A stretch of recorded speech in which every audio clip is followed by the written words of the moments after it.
Gimana rasanya kalau nama Anda dan pasangan setelah dihitung wetonnya divonis Tibopati? Mungkin keluarga langsung pasang muka cemas, teman-teman menyarankan pikir-pikir lagi, dan semua hasil pencarian internet plus nanya AI. Seolah cuma menunjuk ke satu arah. Pernikahan kalian diramal akan berakhir tragis. Rasa was-was, takut, sampai putus asa itu beneran nyata. Dan Anda nggak sendirian merasakannya. Ramalan ini terasa seperti awan mendung yang menggelayut tepat di atas salah satu keputusan terbesar dalam hidup Anda. Tapi, gimana kalau saya bilang ketakutan terbesar Anda sebenarnya bukan ramalannya, tapi kekuatan pikiran Anda sendiri yang tanpa sadar bisa mewujudkannya? Gimana kalau vonis yang kedengarannya mutlak ini sebetulnya adalah sebuah undangan untuk membangun fondasi pernikahan yang justru jauh lebih kokoh dari pasangan lain? Beberapa menit ke depan, kita nggak akan menyangkal primbon. Justru sebaliknya, kita akan bongkar bareng-bareng makna psikologis di balik hukuman Tibopati. Dan saya akan kasih sebuah peta jalan modern untuk membangun pernikahan yang kebal, atau bisa terhindar dari prediksi buruk untuk jadi nyata. Kenapa label Tibopati begitu menakutkan? Oke, jadi apa sih yang bikin label ini begitu berat? Dalam tradisi primbon Jawa, Tibopati itu salah satu hasil perhitungan weton jodoh yang paling dihindari. Sederhananya, ini terjadi kalau jumlah neptu, nilai hari lahir dan pasaran, Anda dan pasangan, saat dibagi 5, sisanya 4. Angka sisa 4 inilah yang diartikan sebagai pati atau mati. Otomatis, pikiran kita langsung lari ke hal paling horor, kematian fisik salah satu pasangan yang menurut kepercayaan seringkali menimpa pihak suami lebih dulu. Dengan alasan suami lebih banyak berinteraksi dengan dunia luar dalam rangka mencari rezeki. Termasuk potensi bahaya sepanjang perjalanan ke tempat kerja dan pulang ke rumah. Tapi, makna pati ini sebenarnya jauh lebih luas dan simbolis. Pati bisa berarti matinya rezeki, di mana rumah tangga diramalkan bakal terus-terusan sulit ekonomi. Bisa juga artinya matinya keharmonisan atau matinya cinta karena suatu sebab termasuk jarak di antara keduanya. Atau di mana pernikahan isinya cuman pertengkaran dan ujung-ujungnya perpisahan.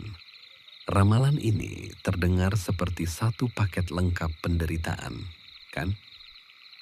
Anda nggak cuma dihadapkan pada ancaman cerai, tapi juga kesulitan finansial dan kesedihan.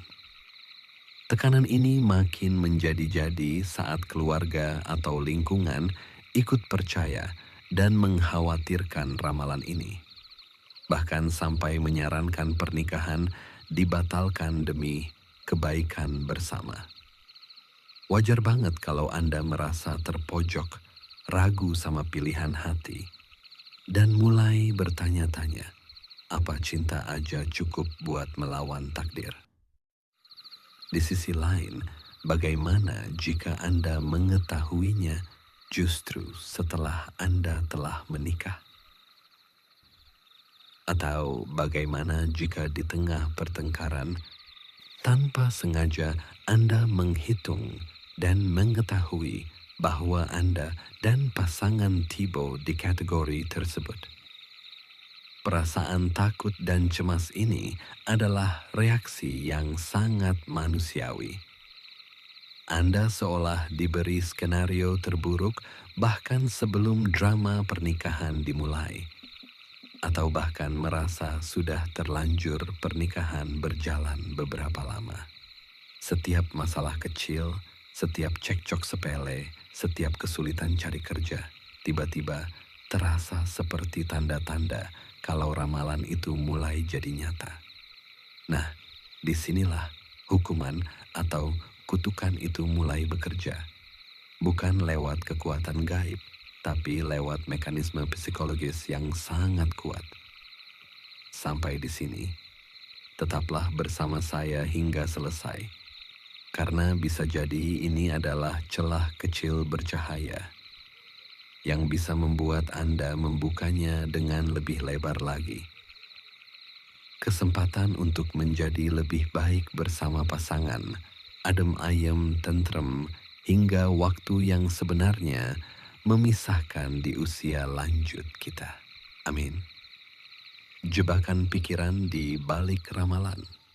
Disinilah kita geser kacamata kita dari primbon ke psikologi. Fenomena yang sering menjebak pasangan Tibopati disebut self-fulfilling prophecy, atau gampangnya, ramalan yang jadi nyata karena kita sendiri yang membuatnya nyata. Konsep psikologi ini bilang kalau sebuah keyakinan, entah itu benar atau salah, bisa memengaruhi perilaku kita sedemikian rupa sampai keyakinan itu benar-benar terjadi. Bayangkan skenario ini. Anda dan pasangan terus-menerus dicekoki pikiran bahwa pernikahan kalian akan susah rezeki dan penuh konflik. Apa yang terjadi? Tanpa sadar, pikiran Anda jadi detektif yang tugasnya cuma satu, mencari bukti untuk membenarkan ramalan itu. Pertama, soal mati rezeki. Pasangan yang hidup di bawah bayang-bayang ramalan buruk cenderung stres dan cemas terus-menerus. Stres itu musuh besar produktivitas dan pikiran jernih. Saat kerja, fokus jadi pecah. Anda jadi lebih takut mengambil risiko bisnis karena pikiran, gimana kalau gagal dan ramalannya beneran kejadian? Peluang emas bisa lewat begitu saja. Energi yang harusnya dipakai buat inovasi, malah habis buat cemas dan meratapi nasib. Akhirnya, kesulitan finansial yang diramalkan itu benar-benar terjadi. Bukan karena takdir, tapi karena kondisi mental Anda sudah enggak prima untuk sukses. Kedua, soal mati keharmonisan. Saat Anda percaya hubungan Anda ditakdirkan penuh konflik, Anda jadi super sensitif sama kesalahan pasangan. Beda pendapat sedikit yang harusnya bisa selesai baik-baik, kini terasa seperti babak awal dari perang besar yang sudah diramalkan.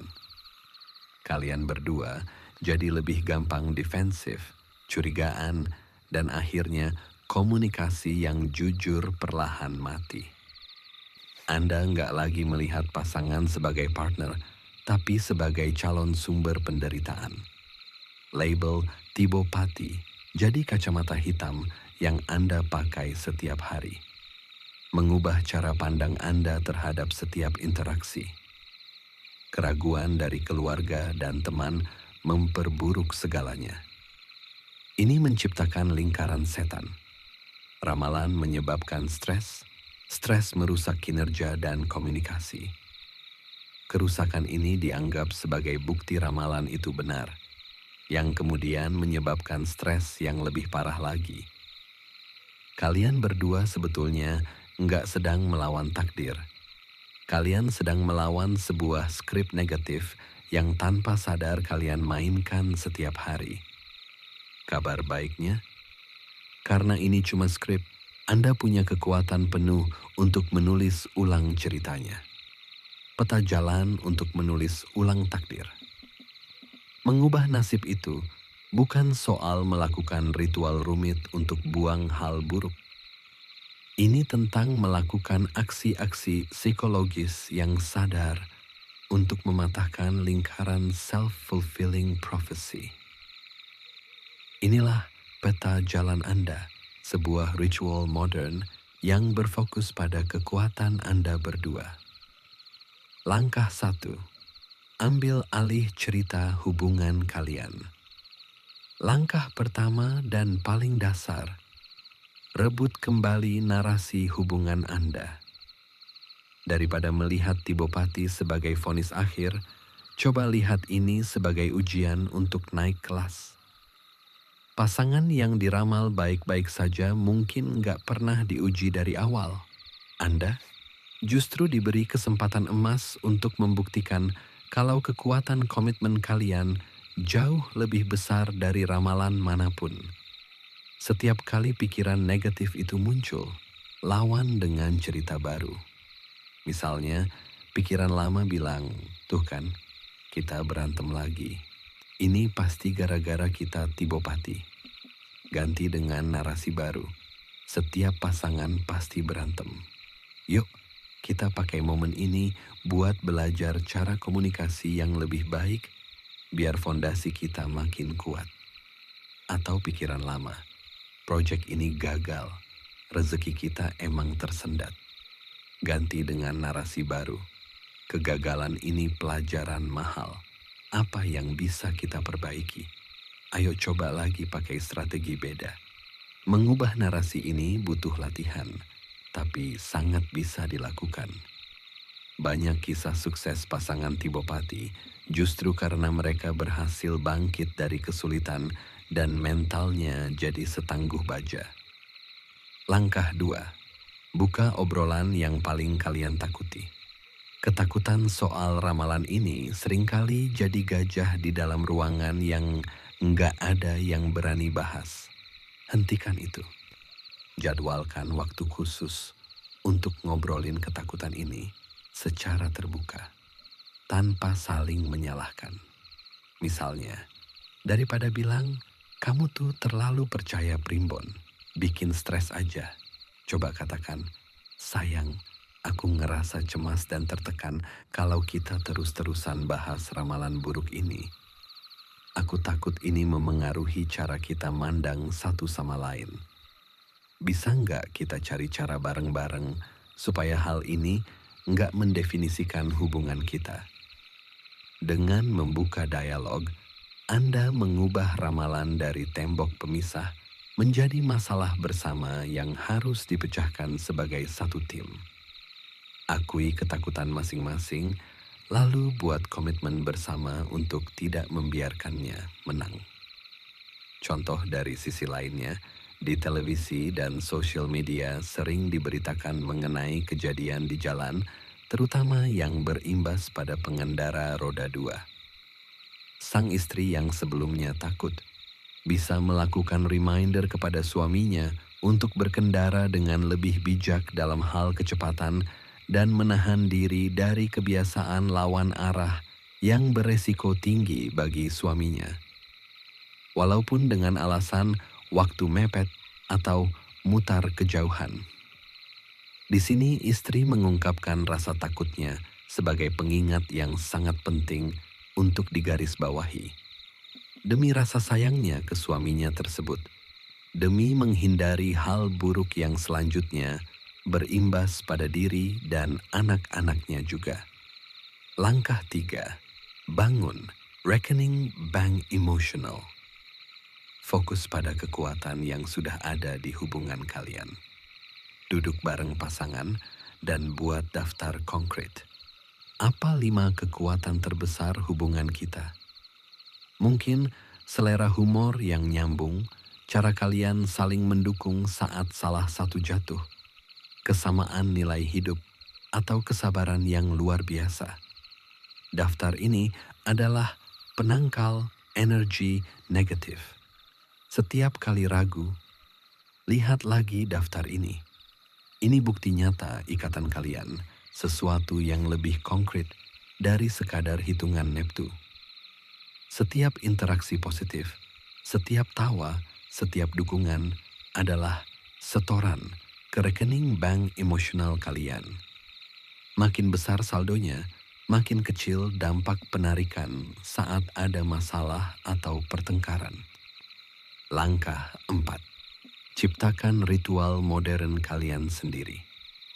Dulu, mungkin ada ritual ruatan untuk menangkal hal buruk. Kita bisa adaptasi dengan menambahkan konsep ini dengan ritual modern yang punya makna psikologis. Tujuannya bukan buang hal buruk, tapi secara aktif menciptakan keberuntungan dan cerita baru untuk menyeimbangkannya. Ibarat membuat kopi.